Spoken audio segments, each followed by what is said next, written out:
بسم اللہ الرحمن الرحیم۔ یہ توحیدخالص.com کی پیشکش ہے۔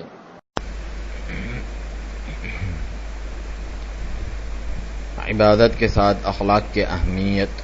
سیدنا ابو ہریرہ رضی اللہ عنہ سے روایت ہے کہ ایک شخص نے رسول اللہ صلی اللہ علیہ وسلم سے دریافت کیا، یا رسول اللہ، ان فلانۃ یذکر من کثرۃ صلاتها وصیامها وصدقتها غیر انها تؤذی جیرانها بلسانها قال هي فی النار۔ یا رسول اللہ، فلاں عورت کے اپنی نمازوں، روزوں اور صدقہ خیرات کی کثرت کی وجہ سے بہت چرچے ہیں، البتہ وہ اپنی زبان سے پڑوسیوں کو تکلیف بھی دیتی ہے۔ آپ صلی اللہ علیہ وسلم نے فرمایا، یہ جہنم میں ہے۔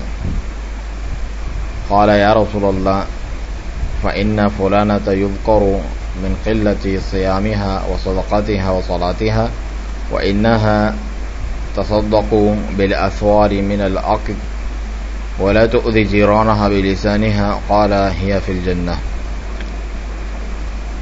پھر اس شخص نے کہا، یا رسول اللہ، فلاں عورت اپنے قلیل روزوں، صدقہ خیرات اور نمازوں کے بارے میں مشہور ہے، بس پنیر کے کچھ ٹکڑے ہی صدقہ کرتی ہے، البتہ وہ اپنی زبان سے پڑوسیوں کو کوئی تکلیف نہیں پہنچاتی۔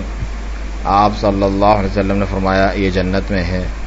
یہ مسند احمد کی روایت ہے اور شیخ البانی نے صحیح ترغیب میں اسے صحیح قرار دیا ہے۔